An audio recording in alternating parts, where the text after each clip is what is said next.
SIR নিয়ে দিকে দিকে এত বিভ্রান্তি, এত আতঙ্ক। এই আতঙ্কের সমাধানই বা কি? এই বিভ্রান্তির সমাধান কি? আর এই সমাধানের দায়বদ্ধতা কাদের? এই নিয়ে ওঙ্কার বাংলার একটি বিশেষ প্রতিবেদন। বুধবার তৃণমূলের সর্বভারতীয় সাধারণ সম্পাদক অভিষেক বন্দ্যোপাধ্যায় আগরপাড়ায় প্রদীপ করের পরিবারের সঙ্গে দেখা করতে গিয়েছিলেন। সাংবাদিকদের মুখোমুখি হয়ে তিনি এনআরসি এবং এসআইআর এর আতঙ্কে ভয় না পাওয়ার জন্য উৎসাহিত করেছেন। তিনি বাংলার মানুষকে আশ্বস্ত করে বলেছেন, তৃণমূল সরকার নিজের বুকের রক্ত দিয়ে বাংলার মানুষকে রক্ষা করবে। এনআরসি এবং এসআইআর যে আতঙ্ক, একদিকে ইলেকশন কমিশন আর একদিকে কেন্দ্রের সরকার মানুষকে ভয় দেখানো, মানুষকে ভীত সন্ত্রস্ত করে রাখা, মানুষের মধ্যে একটা আতঙ্কের পরিস্থিতি পরিবেশ তৈরি করা, তারা ঠিক করবে ভারতবর্ষের নাগরিককে। প্রদীপ বাবুর পরিবার এই পাড়ায়, এই ভূমিতে, এই মাটিতে প্রায় 40 বছরের বেশি তারা এখানে রয়েছে। এই বাড়িতে হয়তো কিছুদিন আগে এসছে, এদের পাশেই তারা থাকতেন। প্রায় 40 বছরের বেশি তারা বসবাস করছে। আমি সাংবাদিক বন্ধুদের মাধ্যমে এলাকার প্রতিবেশী যারা আছেন, যারা আমার কথা শুনছেন, আমি আপনাদের করজোড় করে অনুরোধ করছি, হাত জোড় করে সবাইকে, যে আপনারা ভয় পাবেন না। আমরা বেঁচে আছি। বাংলায় মমতা বন্দ্যোপাধ্যায়ের সরকার থাকতে, আমরা থাকতে এত সোজা না যে বছরের পর বছর, 40 বছর, 50 বছর, 30 বছর ধরে যারা বাংলায় রয়েছে, যাদের বাবা, দাদু, ঠাকুরদা একের পর এক প্রজন্ম বাংলায় রয়েছে, তাদেরকে বাংলাদেশি বলে বাংলাদেশে পাঠিয়ে দেওয়া হবে, এত সোজা নয়। আমরা বুকের রক্ত দিয়ে রক্ষা করব। অন্যদিকে বিরোধী দলনেতা শুভেন্দু অধিকারী পানিহাটিতে বৃদ্ধের মৃত্যুকে সম্পূর্ণ সাজানো বলেছেন। মৃত ব্যক্তির সুইসাইড নোট কেন্দ্রের ফরেন্সিক দফতরের কাছে পাঠানোর দাবি তোলেন শুভেন্দু। তার বক্তব্য, রাজ্যের সমস্ত ফরেন্সিক পিসির বানানো আর সম্পূর্ণ মিথ্যা সাজানো। ওই হাতের অক্ষরও ওনার নয়। এদের যদি জম থাকে ওই চিঠিটা সেন্ট্রাল ফরেন্সিক ল্যাবে পাঠানো। পুলিশ বলছে ফরেন্সিক হবে চিঠিটা। ও রাজ্য সরকারের ফরেন্সিক, ও সব পিসির বানানো। এখানে কি হয় ফরেন্সিক জানে। সেন্ট্রাল ফরেন্সিক ল্যাবে হোক এবং হাইকোর্টের তত্ত্বাবধানে হোক, তাহলে দুধ কা দুধ, পানি কা পানি হয়ে যাবে। চলমান এসআইআর এর বিতর্কের মাঝে তৃণমূল কংগ্রেসের মুখপাত্র কুণাল ঘোষ অভিযোগ তুলেছেন, 2002 এর এসআইআর এর তালিকা থেকে ভোটারদের নাম তুলে দেওয়া হচ্ছে। কমিশনের নির্দেশ অনুযায়ী 2002 সালের ভোটার তালিকা আসন্ন ভোটার তালিকা সংশোধনের অন্যতম মাপকাঠি। এর ব্যাখ্যা চেয়েছেন কুণাল ঘোষ। 2002 এর ভোটার লিস্টে নাম আছে, এটা তো বলা হয়েছিল যে 2002 এর ভোটার লিস্ট একটা অন্যতম মাপকাঠি।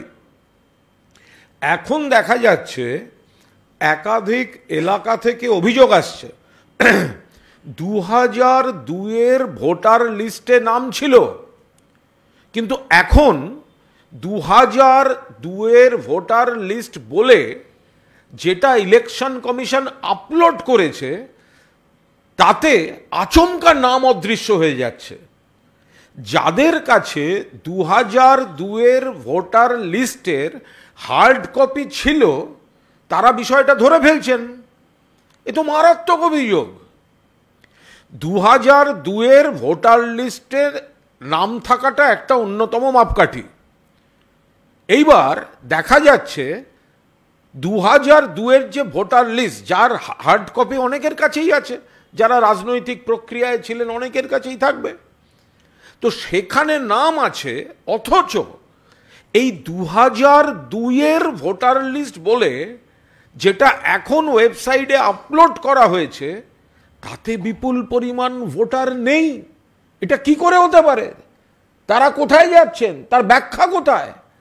আর এসআইআর শুরু হওয়ার আগে কি করে এই কারচুপিটা হতে পারে? এই জন্যই আমরা পরিষ্কার বলছি, চুপি চুপি কারচুপি। আগামী বিধানসভা নির্বাচন ঘিরে সাধারণ মানুষের সমর্থন কোন দিকে যাবে তা কেউই নিশ্চিত নয়। তাই বাংলা ভাষা এবং বাংলার অস্মিতা থেকে শুরু করে এসআইআর বা ভোটার তালিকা সংশোধনের মতো ইস্যুকে ঘিরে রাজনৈতিক দলগুলি একে অপরের বিরুদ্ধে প্রচার চালাচ্ছে, বিভ্রান্তি ছড়াচ্ছে এবং জনমত নিজেদের দিকে টানার চেষ্টা করছে। ভোটের আগে ক্ষমতা দখলের লড়াইয়ে সাধারণ মানুষের উদ্বেগ ও আতঙ্ককেই হাতিয়ার করছে রাজনৈতিক দলগুলি। প্রকৃত গণতান্ত্রিক দায়িত্বের বদলে ভোট ব্যাংক রক্ষায় এখন হয়ে উঠেছে তাদের মূল লক্ষ্য। ব্যুরো রিপোর্ট, ওঙ্কার বাংলা। এসআইআর নিয়ে আতঙ্ক, এসআইআর নিয়ে বিভ্রান্তি, এ বিষয়ে মানুষ কি বলছেন, মানুষ কি মনে করছেন, চলুন দেখে নিই। রাজ্যে এসআইআর আবহে আত্মহত্যার ঘটনা সামনে আসছে। রাজনৈতিক দলগুলোর মধ্যে চলছে দায় ঠেলাঠেলি, কিন্তু এখানে প্রশ্ন উঠছে এই যে আত্মহত্যার ঘটনাগুলো ঘটছে এর দায় কার? ঠিক এই প্রশ্নটা নিয়ে আমরা যাব সাধারণ মানুষের কাছে, জানার চেষ্টা করব। এসআইআর আবহে যেটা হচ্ছে এটা তো মানুষ ভুল বুঝছে। এসআইআর তো আগেও হয়েছে, আগামী দিনেও হবে, বা এর আগেও যখন হয়েছে তখন তো আত্মহত্যার ঘটনা ঘটেনি। এগুলোকে নিয়ে বিভিন্ন পলিটিক্যাল পার্টি তাদের নিজেদের মতো করে নিজেরা মানে ইউটিলাইজ করছে, কিন্তু এসআইআর তো হওয়া দরকার।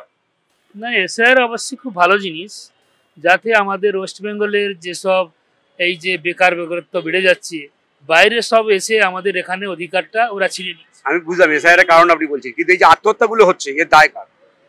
এর দায় দেখুন, এটার পলিটিক্যাল ভ্যান, এটা এ পলিটিক্যাল বলবে আমার এই জন্য এসআইআর জন্য মৃত্যু হচ্ছে, ও বলছে না অন্য কোনো বাড়ির কোনো সমস্যার জন্য মৃত্যু হচ্ছে। এর জন্য দায়ী এখন কাকে বলবেন?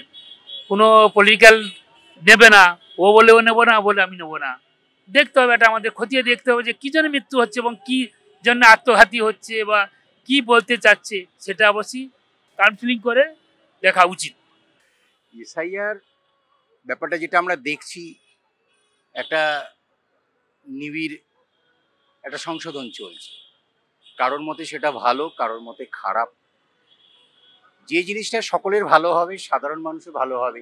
নির্বাচন কমিশন বারবার বলছে যে কোনো বৈধ ভোটারের নাম বাদ পড়বে না। সব রাজনৈতিক দলগুলো দাবি করছে যে একজন বৈধ ভোটারও হবে না। আমাদেরও সেরকমই মত, কিন্তু এই সামান্য ব্যাপারে যদি কোনো আত্মহত্যার ঘটনা ঘটে থাকে, তার পিছনে অন্য কোনো কিছু আছে কিনা সেটাও দেখতে হবে।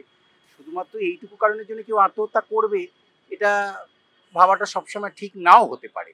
এখন অনুসন্ধান যারা করবে তারা দেখে বুঝতে পারবে কি হয়েছে না হয়েছে। যদিও যে কোনো মৃত্যুই সবসময় মানুষের মনে খারাপ জিনিসটাই দেখায়, কখনোই সেটা মেনে নেওয়া যায় না। তার পরিবারের সকলের প্রতি আমাদের সমবেদনা রইল, আমরা চাইবো যে ভালো হোক সকলে। এটা দেখুন, অনেক পলিটিক্যাল পার্টি, অনেক নেতা যেরকম ভয় পাইয়ে দিচ্ছে, আমার মনে হয় এই যে মৃত্যু ঘটছে তার কারণেই মানুষ ঘাবড়ে যাচ্ছে। কোথাও না কোথাও তাদেরকে এরকম ভয় দেখানো হচ্ছে, আর সেটা পলিটিক্যাল পার্টি ভয় দেখাচ্ছে। আপনাকে বার করে দেওয়া হবে, আপনার নাগরিকত্ব শেষ হয়ে যাবে। এটা একটা মানে কি বলে আতঙ্ক পরিবেশ তৈরি হচ্ছে, করা হচ্ছে। যতটা ভয় পাওয়ার কথা না, তার থেকে বেশি ভয় পাইয়ে দিচ্ছে। কারণটা এটাই আমার মনে হয়। আজ অ্যাকচুয়ালি আমাদেরকে উইদাউট পড়াশোনায় নিয়ে এটা আলোচনা হয়। যদি মূল ব্যাপারটা যদি জানতো, এটা নিয়ে কোনো ঝামেলাই হতো না। মূল ব্যাপারটাই তো জানানো হচ্ছে না। এখন সবাই রাজনীতি করতে চাইছে ভোটের জন্য, ভুল বোঝাবুঝি, এটাই হচ্ছে মেন। প্রত্যেক রাজনৈতিক দলের উচিত এই এসআইআরটা নিয়ে মিথ্যা গুজব বা আতঙ্কের পরিবেশ না তৈরি করে সঠিক তথ্য সাধারণ মানুষের কাছে তুলে ধরা, তাহলে হয়তো এই ধরনের ঘটনা ঘটবে না। ক্যামেরায় সন্তোষ রায়ের সঙ্গে বিশ্বজিৎ হালদার, ওঙ্কার বাংলা। নমস্কার, এই মুহূর্তে আপনাদের ওঙ্কার বাংলায় অনেক স্বাগত জানাই। এই মুহূর্তে যে বিষয় নিয়ে আলোচনা করব তা একেবারে বর্তমান অবস্থা এবং রাজনৈতিক পরিপ্রেক্ষিতে অত্যন্ত প্রাসঙ্গিক। হ্যাঁ, একেবারে ঠিক ধরেছেন, এসআইআর ইস্যু।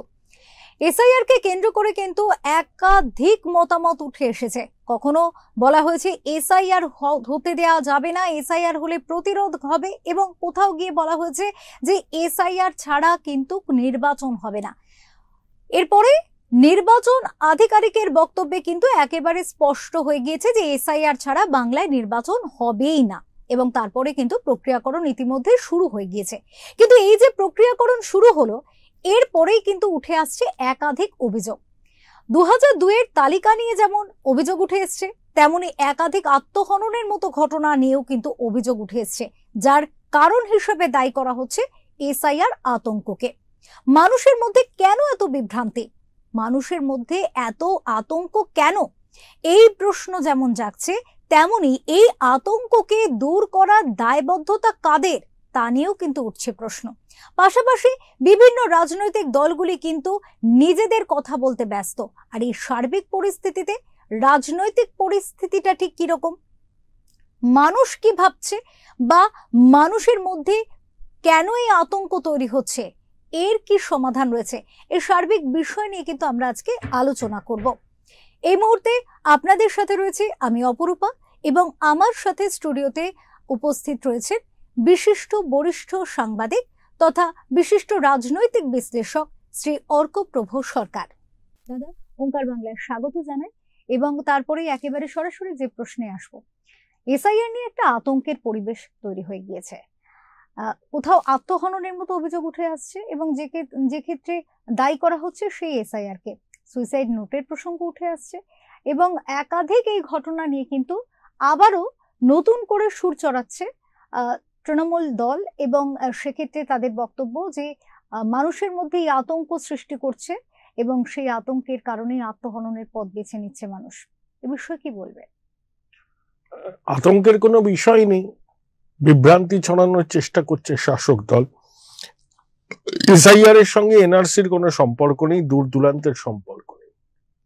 পরিকল্পিতভাবে যদি কেউ আতঙ্ক ছড়ায় তার কিছু প্রভাব পড়বে, যে কোনো মৃত্যু দুর্ভাগ্যজনক। আতঙ্ক তখনই দূর হয় যখন রাজনৈতিক দলগুলো দায়িত্বশীল ভূমিকা পালন করে। কিন্তু আমাদের রাজ্যের শাসক দল এসআইআরটাকে নিয়ে বেজায় ভয় পেয়েছে, সেই জন্য নানা রকম কুযুক্তি খাড়া করছে। যারা এত উন্নয়নের কাজ করেছে তারা একটা রুটিন এক্সারসাইজে ভয় পায় কেন? তার কারণ হচ্ছে ওই মৃত ভোটার, অবৈধ ভোটার, বাংলাদেশি ভোটার বাদ গেলে এদের অবস্থা শোচনীয় হবে। তাই যেন তারা প্রকরণে কমিশনের উপর চাপ সৃষ্টি করতে চাইছে।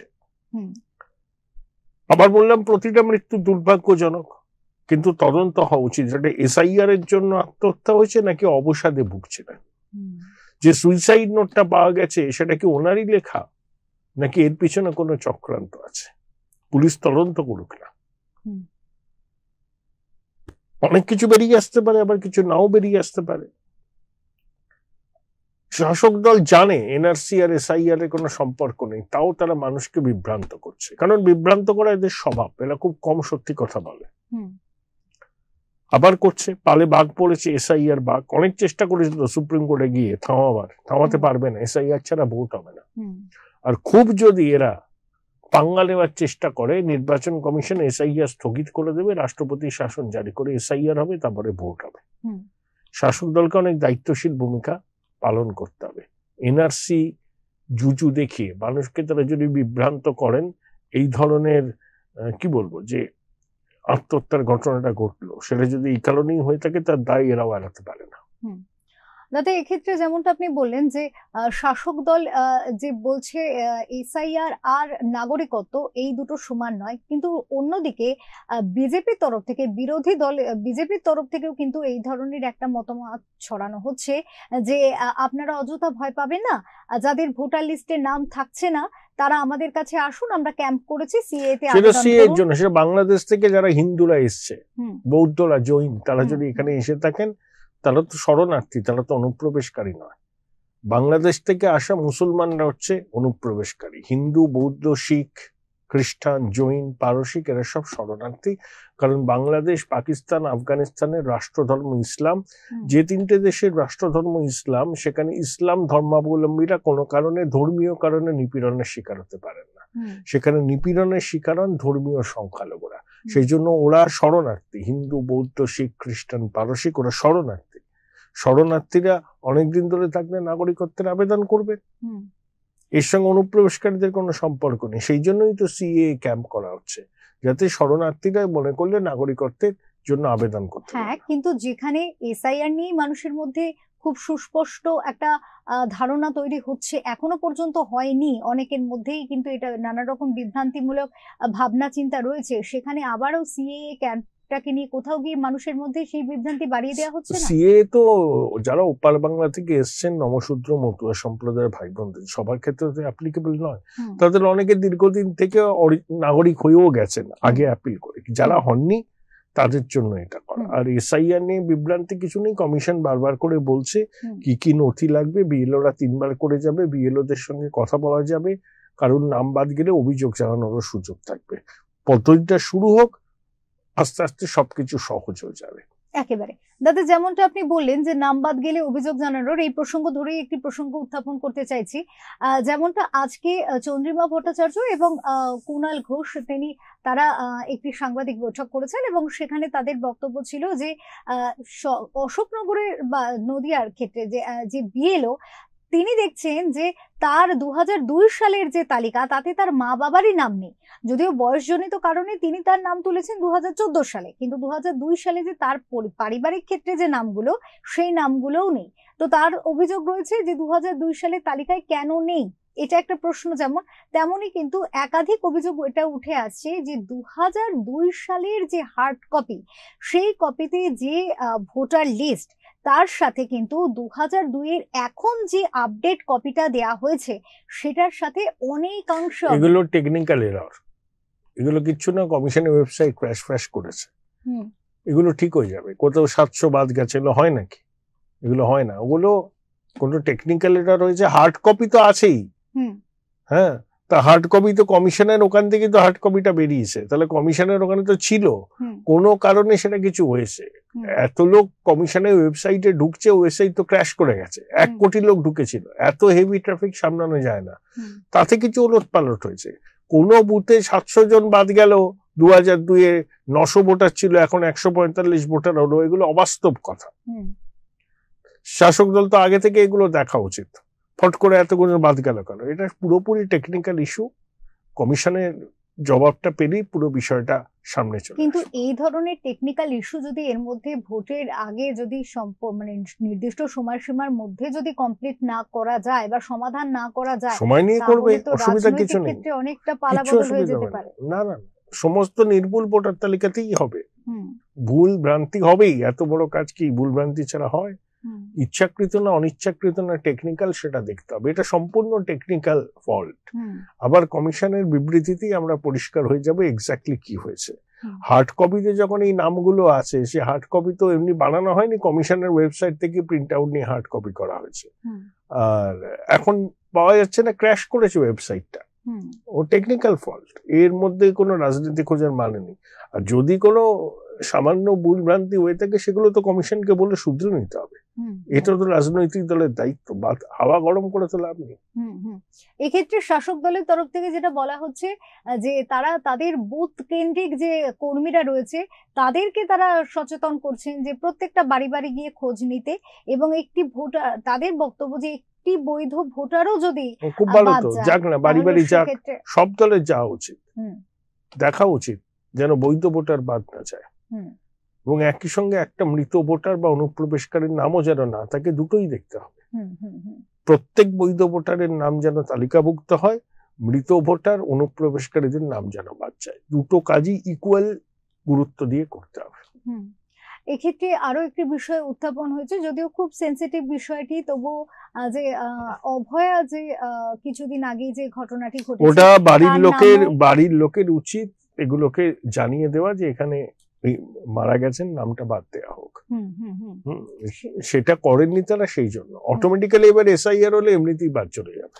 আচ্ছা, এক্ষেত্রে আরেকটি প্রশ্ন দাদা করব, যে সম্প্রতি আমরা দেখেছি মুখ্যমন্ত্রী মমতা বন্দ্যোপাধ্যায় বা বলা যেতে পারে তৃণমূল সুপ্রিমো মমতা বন্দ্যোপাধ্যায় তিনি বক্তব্য রেখেছেন, এবং তৃণমূলের second in command Abhishek Bandyopadhyay বক্তব্য রাখতে গিয়েছিলেন এই এসআইআর ইস্যুতে, এবং সেক্ষেত্রে অভিষেক বন্দ্যোপাধ্যায় যে ধরনের ভাষার প্রয়োগ করেছেন বা বক্তব্য রেখেছেন, এবং বিশেষ করে টার্গেট করেছেন একদম জ্ঞানেশ কুমারকে, ব্যক্তিগত দিক থেকে তার মেয়ে জামাইয়ের প্রসঙ্গ টেনে এনেও তিনি বক্তব্য রেখেছেন, যে ভাষায় যে বক্তব্য তিনি রেখেছেন তাতে কোথাও গিয়ে মনে হচ্ছে রাজনৈতিক মান অনেকটা নামছে। অভিষেকের থেকে কেউ রাজনৈতিক উচ্চমান কেউ আশা করে নাকি? হরিদাস পাল ও কি বলছে তাতে কেউ খুব একটা কেয়ার করে না। কিছু অনুপ্রাণিত গৃহপালিত সাংবাদিক আছেন, তাদের কাছে এগুলো মহামূল্যবান। প্রথম কথা, অভিষেক কেউ নয়, ওর কথার প্রতিক্রিয়া দেওয়াও ঠিক নয়, ও কেউ নয়, ও দিদিমণির আলোয় আলোকিত, বৈভবে লাশ পালন করে, একে চ্যালেঞ্জ ওকে চ্যালেঞ্জ। যে যুবার বিরুদ্ধে 100খানা অভিযোগ, তার কোনো নৈতিক দায়িত্ব আছে অন্যের দিকে আঙুল তোলা? ওকে গুরুত্বই দেওয়া উচিত না। কিন্তু কোথাও গিয়ে এই যে বারবার করে শাসক দলের তরফ থেকে এই ধরনের একটা বিরোধিতা করার, সরাসরি বিরোধিতা না করার দেখা গেলেও কিন্তু কোথাও গিয়ে একটা বিরোধী মানসিকতা যে রাখছে, কোথাও গিয়ে মনে হচ্ছে যে পায়ের তলার জমি কি সরতে পারে? এত বিরোধিতা করার থেকে এটাই প্রমাণিত হয় যে ভয় পেয়েছে, নাম্বার যাবে ভুয়ো ভোটারদের, ভুয়ো ভোটাররা ওদের ভোট ব্যাংক, সেই জন্য আতঙ্কিত এইসব করছে, আর কিছু না। অনেক ধন্যবাদ দাদা, অনেক ধন্যবাদ। এতক্ষণ আমরা বিভিন্ন বিষয় নিয়ে আলোচনা করলাম, এসআইআর, তার প্রভাব এবং এসআইআর নিয়ে এই মুহূর্তে শাসক দলের যে বক্তব্য, সেই বক্তব্য, তাদের যে অভিযোগ এবং সাধারণ মানুষের তরফ থেকে কিছু অভিযোগ যেগুলো উঠে আসছে, আত্মহননের মতো ঘটনা ঘটছে এবং তার দায় হিসাবেও কিন্তু সেই এসআইআর এর দিকেই আঙুল তোলা হচ্ছে। এই বিষয় নিয়ে কিন্তু আমরা আলোচনা করলাম। যদিও এই বিভ্রান্তি, এই আতঙ্কের পরিস্থিতিতেই কিন্তু এখন শুরু হয়ে গিয়েছে এসআইআর এর প্রক্রিয়াকরণ, এবং এসআইআর যাতে স্বচ্ছভাবে হয়, নির্বাচন প্রক্রিয়া যাতে স্বচ্ছভাবে হয়, সেই আশাই কিন্তু সকলে করছে, সেই আশাই কিন্তু নির্বাচন কমিশনের কাছে সাধারণ মানুষও রাখছে। এখন এই সুষ্ঠু পরিণতি কতটা সুষ্ঠু হয় সেটা তো সময় বলবে। এই মুহূর্তে এখন এ পর্যন্তই।